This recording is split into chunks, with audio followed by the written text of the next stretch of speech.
महाराष्ट्र की उपराजधानी नागपुर से इस वक्त बड़ी खबर आ रही है। नागपुर के कोराडी के महालक्ष्मी जगदंबा देवस्थान में हादसा हो गया है। बारिश की वजह से मंदिर के निर्माणाधीन गेट की स्लैब अचानक गिर जाने से 17 मजदूर घायल हो गए, जिनमें से कुछ की हालत अभी भी नाजुक बताई जा रही है।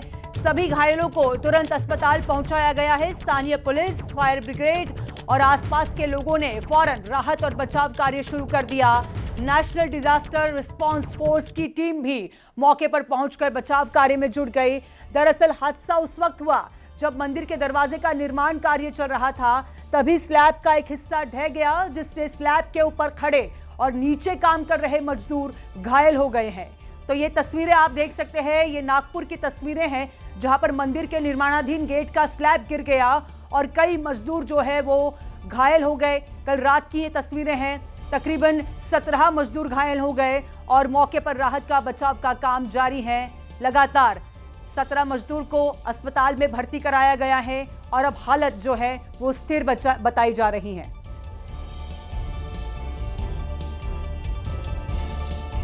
प्रसिद्ध कोराडी मंदिर में निर्माणाधीन दरवाजे का कुछ भाग गिरने की वजह से कुछ मजदूर जो हैं वो जख्मी हो गए हैं। इसी मुद्दे पर बात करने के लिए हमारे साथ नागपुर के अतिरिक्त पुलिस आयुक्त नवीन चंद्र रेड्डी सर है। सर, क्या घटना घटी और कितने लोग जख्मी हुए? यहाँ पर जो स्लैब का जो कास्टिंग का काम चल रहा था वो शायद नीचे आया है बांधकाम करते टाइम पे। उसमें 15 से करीब 16 लोग जख्मी हैं। वो सभी हॉस्पिटल पहुंचाए गए और उसके बाद कॉन्ट्रैक्टर ने काउंट किया है, उसके सारे लेबर यहाँ पर सुरक्षित है ऐसा उसने बताया है। इसमें अभी तक कोई मिसिंग है या कोई एब्सेंट है ऐसा कोई बताया नहीं उसने। फिर भी एक बार पूरा वेरीफाई करने का काम चल रहा है। सर, एनडीआरएफ का भी टीम यहाँ पे काम कर रही है। उन्होंने फिजिकली और डॉग स्क्वाड से चेक किया। मलबे में इस समय कोई भी दबा हुआ नहीं है। एनडीआरएफ ने प्रिलिमिनरी चेकिंग किया है। अभी एक बार ये पूरा मलबा हटाए बाद और एक जांच उनकी होगी और प्रिलिमिनरी इंक्वायरी में अभी तक कोई जख्मी यहाँ पर नहीं मिला है उनको। बाकी जो किरकोल जख्मी थे, जो सादे जख्मी थे, वो सभी हॉस्पिटल पहुंचाए गए। जख्मियों की स्थिति कैसी है? सभी अभी तक सेफ है सभी। तो जो घटना घटी उसमें 16 मजदूर जो हैं वो जख्मी हुए हैं और सभी की स्थिति जो है वो अभी स्थिर है। सभी को अस्पताल में दाखिल कराया गया। वहीं दिल्ली एनसीआर की हाई राइज सोसाइटी में लिफ्ट में फंसना अब आम बात हो गई है। ताजा मामला गाजियाबाद की एसोटेक सोसाइटी का है। क्या हुआ वहां, देखिए। जहां एक नहीं बल्कि 4 बच्चे लिफ्ट में फंस गए। बच्चों का रो रो कर बुरा हाल हो गया। लिफ्ट का गेट करीब आधे घंटे तक बंद रहा। बच्चों ने चीख पुकार मचाई, गुहार लगाई, तब जाकर सोसाइटी मैनेजमेंट हरकत में आया। इस दौरान परिजन भी बच्चों को लेकर परेशान दिखे। खैर, जैसे तैसे बच्चों का रेस्क्यू किया गया। इधर सोसाइटी के लोगों का कहना है कि लिफ्ट की एएमसी एक्सपायर है, इसके बावजूद लिफ्ट चल रही है। 2 महीने पहले इसी सोसाइटी की एक लिफ्ट में एक परिवार फंस गया था, जिसे बड़ी मुश्किल से रेस्क्यू किया गया था। शिवनगरी काशी के ऐतिहासिक आत्मविश्वेश्वर महादेव मंदिर में आग लगने से हड़कंप मच गया। मंदिर में हादसा उस वक्त हुआ जब गर्भगृह हरियाली श्रृंगार और आरती चल रही थी। इस गर्भगृह में आग लगने से मंदिर के मुख्य पुजारी समेत 7 लोग झुलस गए हैं। बताया गया है कि आरती का दीपक जो सजावट में लगाया गया था, दीपक उस रुई में आ गया, संपर्क में आ गया रुई के, जिससे आग तेजी से पूरे गर्भगृह में फैल गई। आग लगने से वहां मौजूद श्रद्धालुओं और पुजारियों के बीच अफरा तफरी मच गई और 7 लोग इसी बीच झुलस गए। आरती के दौरान तो ये आत्मविश्वेश्वर मंदिर में लगभग 7 लोगों को आग में झुलसने की सूचना प्राप्त हुई थी। इस सूचना पे तत्काल स्थानीय पुलिस पहुंच के सबको हॉस्पिटल भेजा गया था और ये सभी को सुपरफिशियल इंजरीज आई है। सभी लोग खतरे से बाहर हैं। अब आपको लिए चलते हैं महाराष्ट्र की राजधानी मुंबई, जहां पर मनसे कार्यकर्ताओं की गुंडागर्दी का सिलसिला लगातार जारी है। ताजा मामला मुंबई के पास कल्याण का है, जहां कार्यकर्ताओं ने इडली बेचने वाले शख्स से न सिर्फ बदसलूकी की बल्कि उससे माफी भी मंगवाई। देखिए क्या हुआ।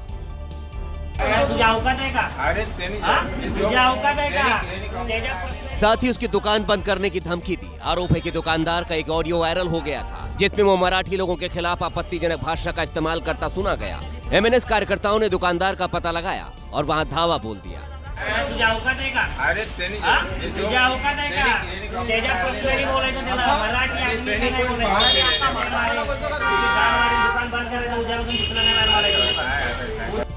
आरोप है कि कार्यकर्ताओं ने दुकानदार की पिटाई की और उसे हाथ जोड़कर माफी मांगने को मजबूर किया। साहेब राज ठाकरे त्यांच्याप्रमाणे मी माफी मागतोय, चुकी झाली माझ्याकडे। इतना ही नहीं, कार्यकर्ताओं ने लोगों से उसकी दुकान पर नहीं जाने की अपील भी कर डाली।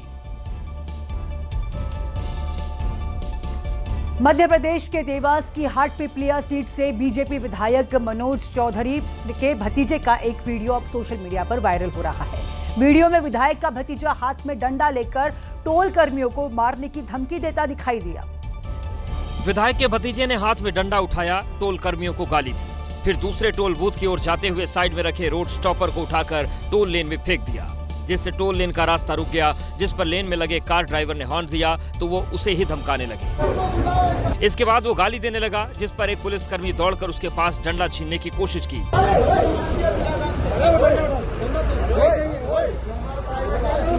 हालांकि पुलिसकर्मी डंडा नहीं ले पाया और विधायक का भतीजा अगली टोल लेन की तरफ चला गया।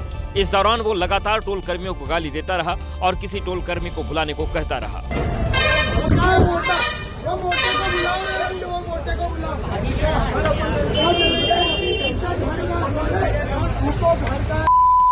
इस दौरान एक बार फिर पुलिसकर्मी ने विधायक के भतीजे को रोकने की कोशिश की तो वो पुलिसकर्मी से ही भिड़ गया।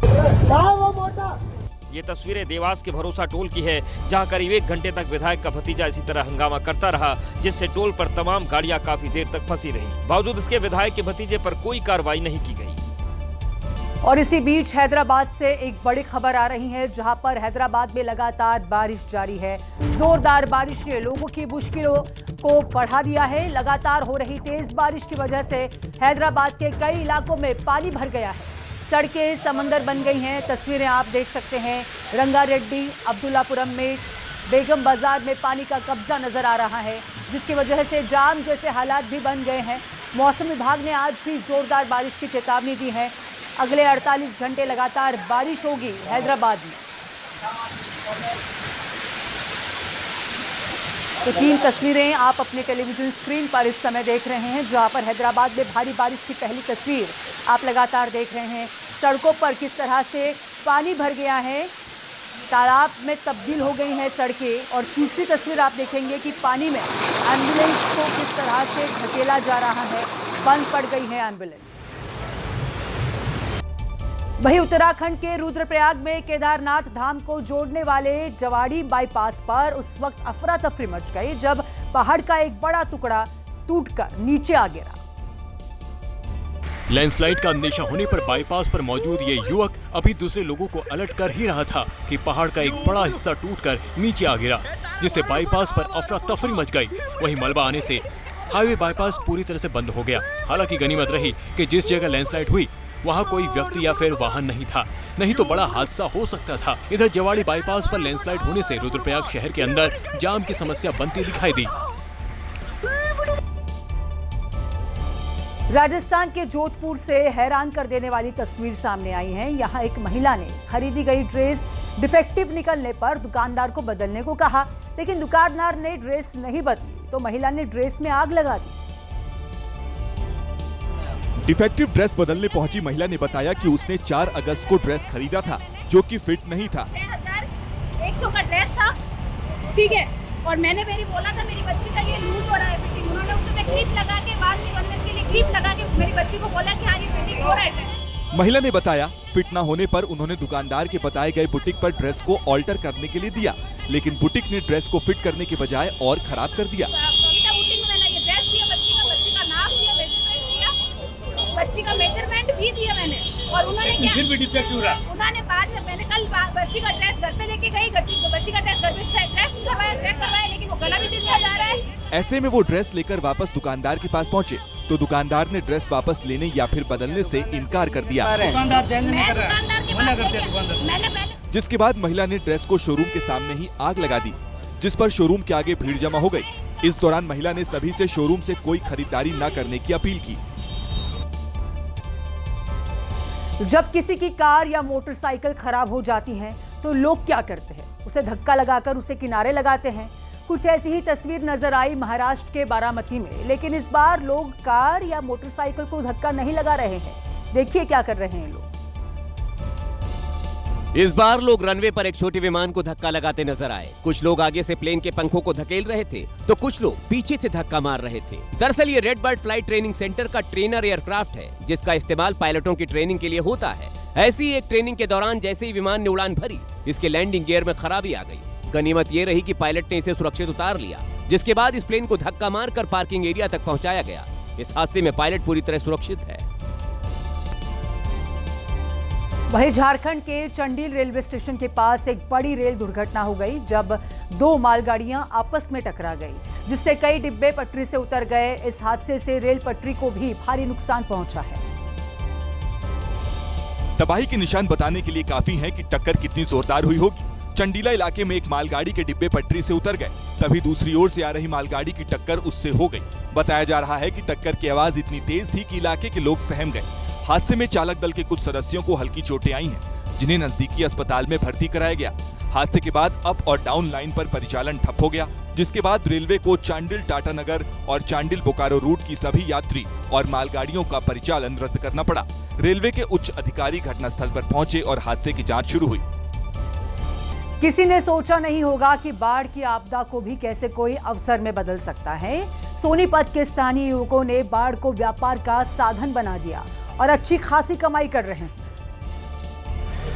लेकिन ये कमाई सिर्फ बरसात के सीजन में ही संभव है, क्योंकि सोनीपत में इतनी ज्यादा बारिश हुई कि सड़कों पर सैलाब आ गया और इसी सैलाब में कई गाड़ियां या तो रेंग कर चल रही थी या फिर बुरी तरह फंस चुकी थी। इन्हीं गाड़ियों को निकालने के काम को युवकों ने रोजगार में तब्दील कर लिया।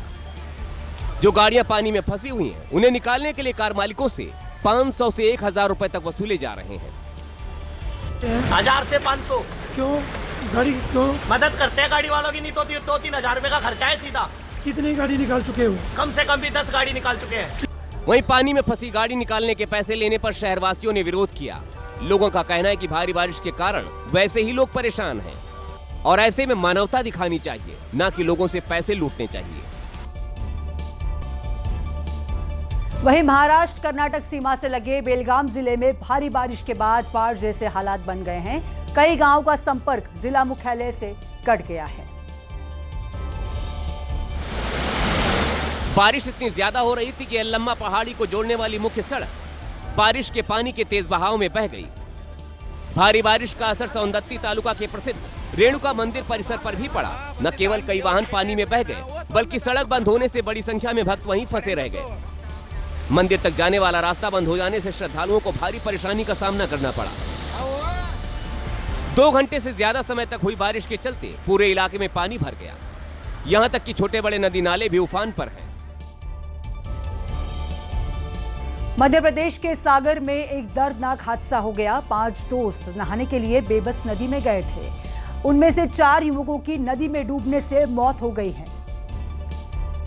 काफी खुश नजर आ रहे थे। सभी ने मिलकर कई वीडियो बनाए और सेल्फी खींची ताकि ये पल हमेशा के लिए यादगार बन सके। लेकिन इन्हें क्या पता था कि ये खुशियां सिर्फ पल भर की हैं, क्योंकि अगले कुछ समय बाद इनके साथ जो हुआ काफी दर्दनाक और भयानक था। नहाने के दौरान एक युवक गहरे पानी में चला गया। उसे बचाने के चक्कर में बाकी दोस्त भी आए, लेकिन सभी को एक एक कर नदी ने अपनी आगोश में ले लिया।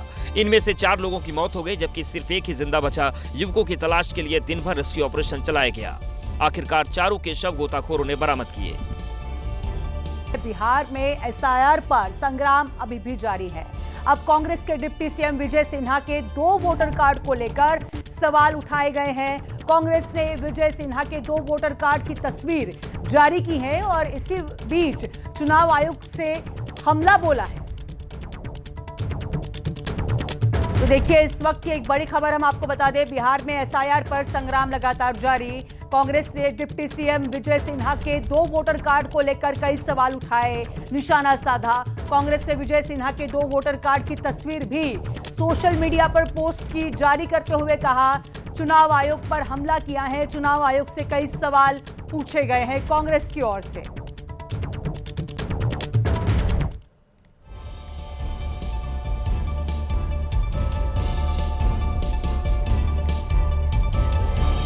तो आप देख सकते हैं, इस वक्त की बड़ी खबर हम आपको बता रहे हैं। कांग्रेस ने डिप्टी सीएम विजय सिन्हा के 2 वोटर कार्ड को लेकर कई सवाल उठाए हैं। इस वक्त वोटर कार्ड का जो मामला है उससे राजनीति गरमाई हुई है और इसी बीच अब डिप्टी सीएम की ओर से भी जिस तरह से 2 वोटर कार्ड की बात हो रही है या उनके 2 वोटर कार्ड सामने आए हैं, इसी को लेकर कांग्रेस ने कई सवाल उठाए, निशाने के घेरे में लिया है। कांग्रेस ने विजय सिन्हा के 2 वोटर कार्ड की तस्वीर भी जारी की है और चुनाव आयोग पर हमला किया है। हमला बोलते हुए कहा कि इसका जवाब दे चुनाव आयोग। सड़क पर बर्थडे मनाने वाले लड़कों का सड़क पर ही जुलूस निकाल लिया गया है। खबर छत्तीसगढ़ के बिलासपुर से है। पहले देखिए ये तस्वीरें। बिलासपुर के उसलापुर इलाके में एक अपार्टमेंट के सामने कुछ लड़के बीच सड़क पर बर्थडे पार्टी मना रहे हैं। पार्टी में शोर शराबा हो रहा है, आतिशबाजी हो रही है। सब लोग हैं जो आम लोगों को रात में परेशान कर सकता है, लेकिन ये युवक लोगों को होने वाली दिक्कत से बेपरवाह है। पटाखे पर पटाखे फोड़ते रहे हैं। जश्न का आगाज तो आपने देख ही लिया, लेकिन अब अंजाम भी देखिएगा। यहाँ पर सड़क पर जिन लड़कों का जुलूस निकल रहा है, ये वही लड़के हैं जो रात में पटाखे फोड़ रहे थे, बर्थडे पार्टी सेलिब्रेट कर रहे थे, लेकिन अपनी करतूतों की वजह से बीच सड़क इन्हें उठा लिया गया और उठक बैठक भी करना पड़ रहा है। पुलिस के सामने ये माफी मांग रहे हैं, लोगों से माफी मांग रहे हैं और इसके अलावा जश्न का वीडियो वायरल होने के बाद पुलिस ने 10 लड़कों को हिरासत में ले लिया था और इनके साथ जो हुआ वो आपने देख लिया। आपकी तस्वीर, आपके टीवी स्क्रीन पर तस्वीरें आप देख रहे हैं। यूपी के बरेली में रोडवेज बस में सवार तकरीबन 70 यात्रियों को जान जो है बचा ली गई है। 70 यात्रियों की यहाँ पीलीभीत जा रही रोडवेज बस अनियंत्रित हो गई और गड्ढे में जाकर फंस गई, जिससे बस में सवार सभी यात्री सहम गए। वो तो गनीमत रही कि गड्ढे में जाने के बाद बस वहीं रुक गई और किसी यात्री को कोई चोट नहीं आई। हालांकि गड्ढे में पानी होने से यात्रियों को बस से बाहर आने में खासी मशक्कत करनी पड़ी। पहले सड़क और बस के फुट स्टैंड के बीच एक लकड़ी का पटरा डाला गया, जिस पर चलकर यात्री बस से बाहर निकले। वहीं हाईवे पर जाम जैसी स्थिति बन गई। बस में सवार यात्रियों ने सड़क में गड्ढे के लिए लोक निर्माण विभाग पर लापरवाही का आरोप लगाया। यूपी के महोबा में एक पुराना मकान अचानक भर-भराकर ढह गया। गनीमत रही कि जिस वक्त मकान ढहा वहां आसपास कोई भी मौजूद नहीं था। तस्वीरों में शुरुआत में सब सामान्य लगा, फिर अचानक मकान की ईंटें खिसकने लगीं और अगले ही पल पूरा मकान ताश के पत्तों की तरह ढह गया। इस मकान के नीचे से एक रास्ता भी था। अच्छी बात ये रही कि जब मकान गिरा तो उस वक्त रास्ते में कोई मौजूद नहीं था, नहीं तो बड़ा हादसा हो सकता था। बताया जा रहा है कि ये मकान बरसों से खाली पड़ा था और मरम्मत न होने से जर्जर हो चुका था। वहीं मकान गिरने के बाद रास्ते पर बिखरे मलबे को तुरंत जेसीबी मशीन से साफ कराया गया। घटना महोबा के चरखारी ब्लॉक के बसौट गाँव की है। अब बात करेंगे उत्तराखंड की त्रासदी की। 3 दिनों के मुश्किल के सफर के बाद आखिरकार एबीपी न्यूज की टीम धराली पहुंच गई। वहां जाकर हमने अपने कैमरे में तबाही का मंजर रिकॉर्ड किया। धराली में अब गांव का नामो निशान मिट चुका है पूरी तरह से। इंसानों के नाम पर कुछ स्थानीय लोग और रेस्क्यू टीमें ही मौजूद है। बड़े बड़े होटल्स और घरों की जगह अब वहां सिर्फ तबाही के निशान है। देखिए तस्वीरें। जिस जगह पर उस दिन सैलाब ने कई लोगों को जिंदा जमीन में गाड़ दिया, उस जगह पर एबीपी न्यूज की टीम पहुंची है। सबसे पहले आपको दिखाएंगे कि ये वही जगह है जहां पर ये सैलाब आया था। ऊपर से दिख रहा वीरान गांव करीब जाने पर त्रासदी की याद दिला रहा था। ठीक सामने आप देख सकते हैं 2 पहाड़ों के बीच में जो स्पेस आपको दिखाई दे रहा है, वहीं से बादल फटने के बाद जो पानी का सैलाब आया उसने सब कुछ बहा दिया। बड़े बड़े होटलों से रौनक रहने वाली धराली में 2 मंजिलों तक के घर मलबे में दबे दिखाई दिए। जो मकान है उसकी सिर्फ छत दिख रही है और मकान 2 मंजिल था और पूरी तरीके से मकान देखिए मलबे में दब गया है। धराली गांव में फिलहाल सिर्फ रेस्क्यू टीमें और उनके रेस्क्यू के सामान ही दिखाई पड़ रहे हैं। तो बेहद खूबसूरत गांव धराली अब केवल इतिहास बन गया है। सैलाब ने 5 तारीख को कई जिंदा लोगों को जमीन के नीचे गाड़ दिया। अब उन्हीं लोगों की तलाश है और धराली नाम का वो गांव तो अब बचा नहीं, लेकिन जमीन के नीचे दबी जिंदगी ढूंढने के लिए रेस्क्यू टीमें तीसरे दिन भी लगी हुई हैं। जमीन खोद कर ही अब किसी तरह अंदर दबे लोगों को ढूंढा जा सकता है। जेसीबी लगा करके जो मलबा है उसे हटाने की कोशिश की जा रही है। बुलडोजर के साथ रेस्क्यू टीमें भी खुदाई में लगी रही। जो गाद के नीचे, पत्थरों के नीचे दबे हुए लोग हैं, उन्हें निकालने की कोशिश की जा रही है। इस तलाशी अभियान में डॉग स्क्वाड का बड़ा रोल है। जहां पर उनको आशंका हो रही है वहां पर इसी तरह के गड्ढे खोदे जा रहे हैं और उसके बाद डॉग्स के जरिए यहां पर तलाश की जा रही है। तबाही के इस वीडियो में जो घर दिखे, उन घरों के ऊपर अंदाजा लगाकर खुदाई की जा रही है। हमें संभावना है कि यहाँ पर डेड बॉडीज हो सकती हैं, जहाँ पे हमने वीडियोस वगैरह के जरिए लोकल जो पब्लिक है, जो बचे हुए लोग, उनसे बात करके तो इस एरिया को हमने एयरमार्क किया। हालांकि 3 दिन हो गए, अभी भी रेस्क्यू टीम को जमीन के नीचे ना तो कोई मुर्दा मिला और ना ही जिंदा। एबीपी न्यूज की टीम ने धराली के पास उन लोगों से बातचीत की जिन्होंने अपनी आंखों के सामने उस त्रासदी को देखा था। अब भी उस मंजर को याद करते हुए वो डर जाते हैं। सीटी और चीखों की आवाज के बीच आए सैलाब ने उस इलाके में काम कर रहे लोगों को जिंदगी भर का सदमा दिया। बाल बच्चे पकड़ के बच्चे को लेके जंगल में पूरी एक रात जंगल में बैठे। वो याद करेंगे तो सर अभी भी हम लोगों को हो जाएगी तो डर लगती है सर। पूरा हमारा नज़र में आ गया सर। आम लोगों को सुरक्षित महसूस कराने के साथ रेस्क्यू टीम ने वहां अस्थायी पुल भी बनाया।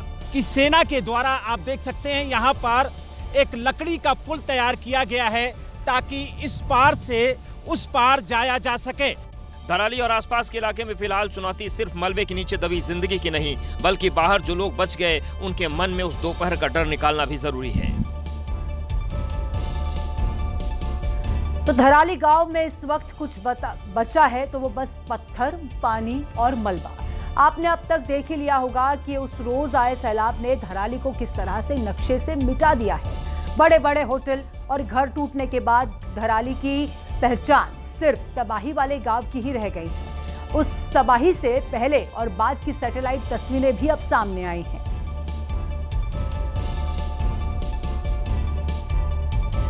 छिपी है, पतली सी दिख रही ये धार खीरगढ़ नदी की है। वही खीरगढ़ नदी जिसमें बादल फटने के बाद पानी का लेवल इतना बढ़ा कि उसने सब कुछ तबाह कर दिया। नदी से निकलकर पानी धराली गांव के एक एक घर को तोड़ता जा रहा था। धीरे धीरे उस छोटी नदी ने बड़ी तबाही मचाई। पहले जहां कभी नदी की धार के इर्द गिर्द घर हुआ करते थे, वो पूरी की पूरी जगह तबाही के बाद मलबे में बदल गई। तबाही से पहले जिस धराली में 1000 लोग रहा करते थे, तबाही के बाद वहां बस मलबे का ढेर है। पहले भागीरथी नदी और गांव के बीच कुछ फर्क था, अब मलबा और नदी एक जैसे हो गए। तस्वीर में ऊपर के इलाके में जो घर दिख रहे हैं, यहीं से नीचे हो रही तबाही के वीडियोस बनाए गए थे। पश्चिम बंगाल की राजधानी कोलकाता में नबन्ना अभियान रैली निकाली गई। ये रैली आरजीकर मेडिकल कॉलेज में ट्रेनी डॉक्टर के साथ हुए रेप और हत्या के 1 साल पूरे होने पर आयोजित की गई। भीड़ आक्रोशित हो गई। भीड़ ने लोहे के बैरिकेड्स को तोड़ने की कोशिश की। भारी भीड़ ने बैरिकेड्स तोड़ने के लिए पूरी ताकत लगा दी। पुलिस ने भी एक्शन लिया और प्रदर्शनकारियों पर लाठीचार्ज कर दिया। ऐसा लगा मानो पूरी कोलकाता पुलिस ही सड़क पर उतर आई हो। शुभेंदु अधिकारी की अगुवाई में बीजेपी ने भी मोर्चा निकाला। इस दौरान बंगाल बीजेपी के तमाम बड़े चेहरे दिखाई दिए। बीजेपी नेताओं की भी कोलकाता पुलिस के अधिकारी से नोकझोंक हुई। शुभेंदु अधिकारी ने कहा कि ममता बनर्जी बंगाल से जाने वाली हैं।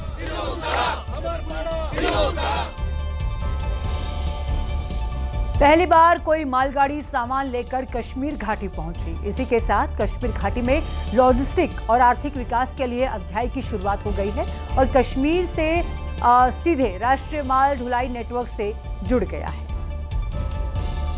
ये मालगाड़ी पंजाब के रूपनगर से सीमेंट लेकर कश्मीर घाटी के अनंतनाग गुड्स सेट पहुंची। 21 डिब्बों वाली इस मालगाड़ी ने 600 किलोमीटर की दूरी 18 घंटे से भी कम समय में तय की। इस सीमेंट का उपयोग घाटी में सड़क, पुल और आवासीय भवनों जैसी परियोजनाओं में किया जाएगा, जिससे विकास की रफ्तार और लोगों के जीवन स्तर में सुधार की उम्मीद है। रेलवे के इस कदम ने घाटी में कनेक्टिविटी और निवेश के नए अवसरों के दरवाजे भी खोल दिए हैं।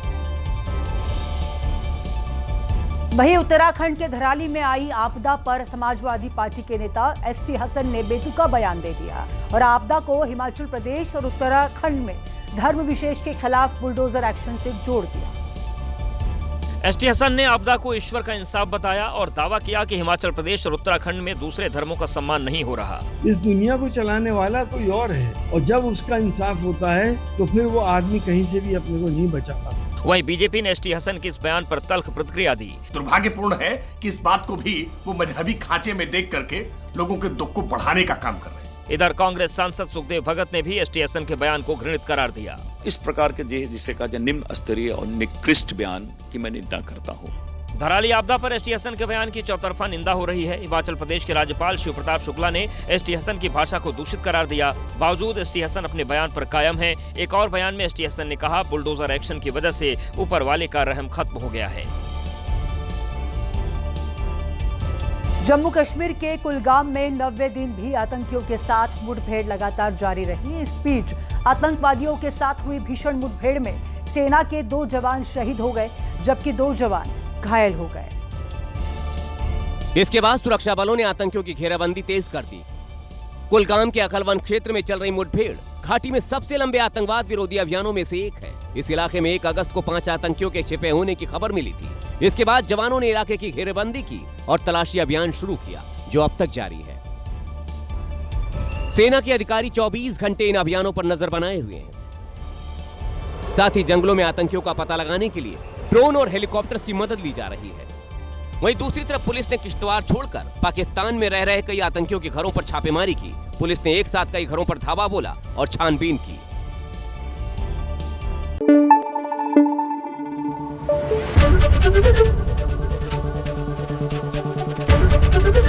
एबीपी न्यूज आपको रखे आगे।